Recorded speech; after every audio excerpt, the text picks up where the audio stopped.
Brenton Strange now finds himself as the number one tight end in the Jacksonville Jaguars offense.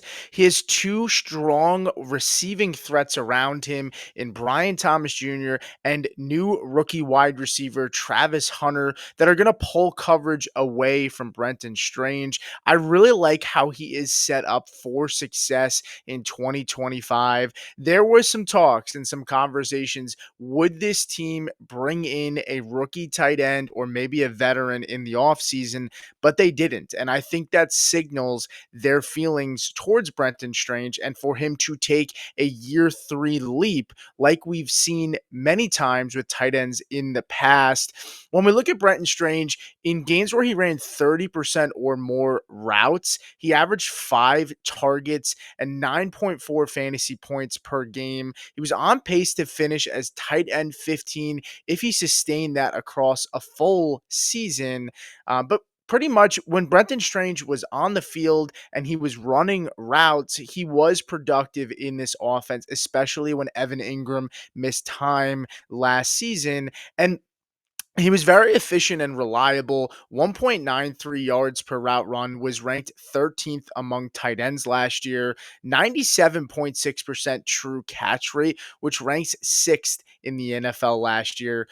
He had a week 15 breakout. 11 of 12 targets were caught. Now, it was Mac Jones throwing him the football, but even when Trevor Lawrence was on the field, when Evan Engram was down, they still had a solid connection. But in that game, he had 73 yards and 18 total fantasy points. And 2025 could be the year where he has a true sustained breakout.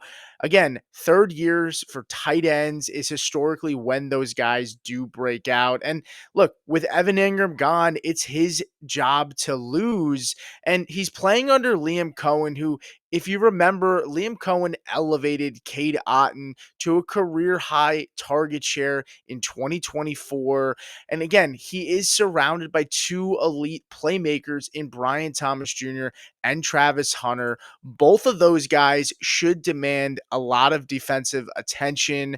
If you look at where he is right now in redraft, he's going as the tight end 19 in ADP. Now, it's pretty early in the offseason, but it's a good indicator for where he's going in best ball. And that's a good way to kind of get a gauge for where sharp players are currently drafting him at the moment.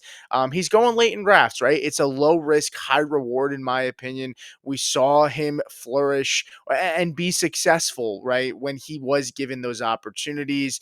And to me, he's one of the highest upside tight ends that you can stash right now in fantasy football. I'd be looking to make trades for him in Dynasty as well. He's a hyper athletic player, and he's now in a scheme that's likely going to support him and give him those opportunities again with Evan Engram gone. In my opinion, he is a prime breakout candidate, and he's practically free. And I think I would be drafting him if in best ball. I've drafted him in a ton of lineups in best ball. I'd be trading for him in dynasty. I know a lot of guys get hype, but when you look at this tight end position in fantasy, it is a lot of question marks outside of the top five players. And pretty much anybody outside of the top five could finish right around that top 10, close to top five, right? There's not a clear cut black and white. We saw Jonnu Smith